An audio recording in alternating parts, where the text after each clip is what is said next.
Je vous disais que nous ne pouvons pas parler du management stratégique des ressources humaines sans évoquer la notion du plan stratégique parce qu'il s'agit en fait de l'alignement entre votre plan stratégique et vos ressources humaines et non de la gestion du personnel. C'est quoi donc un plan stratégique? Oublions un instant toutes les définitions livresques et soyons pratiques. Un plan stratégique, comme j'aime le dire souvent, c'est tout simplement un document qui dit où allons-nous, où sommes-nous et quel est le chemin que nous empruntons. Voyons rapidement les grandes composantes d'un plan stratégique. Il s'agit notamment de la vision. Votre vision, c'est votre aspiration, votre rêve, votre idéal. J'ai pour habitude de comparer la vision à Jésus pour les chrétiens.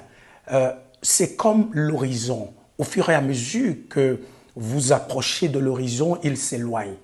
Et la vision est faite exprès pour être suffisamment grande et haute pour vous tirer vers le haut. Et c'est justement pour ne pas être confondu avec votre objectif ou vos objectifs dont nous allons parler plus tard. Il y a ensuite votre mission. C'est tout simplement ce que vous faites, vos activités principales. Après votre mission, il y a vos valeurs. Les valeurs sur lesquelles se repose votre entreprise, votre organisation. Vous n'allez quand même pas atteindre vos objectifs à tous les prix. Il y a ensuite les axes stratégiques de votre plan stratégique. Il s'agit simplement de vos grands domaines d'intervention. Viennent ensuite vos objectifs principaux. Ils doivent être très spécifiques et être organisés selon vos axes stratégiques principaux. Contrairement à votre vision, vos objectifs doivent être assez précis, assez clairs et atteignables à l'horizon de 3 ans à 5 ans maximum.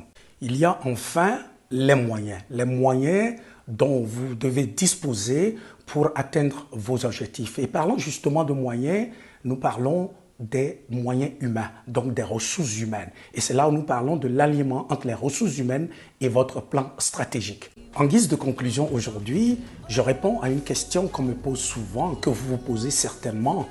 Est-ce que toutes les entreprises, même les plus petites, ont besoin d'un plan stratégique? Poser cette question revient à se demander, est-ce que toutes les entreprises ont besoin de savoir où elles vont? Même nous, les individus, nous avons besoin d'un plan stratégique. Un plan stratégique, ce n'est pas ce gros document indigeste auquel on nous a habitués. Un plan stratégique, bon, peut tenir sur une page. Et c'est d'ailleurs pourquoi je suis étonné de constater que dans nos ministères, dans nos sociétés, dans nos entreprises, je ne vois pas affiché partout le plan stratégique. Le plan stratégique doit être affiché partout, dans les bureaux, dans les escaliers, un peu partout. Parce qu'il tient, un bon plan stratégique tient sur une page.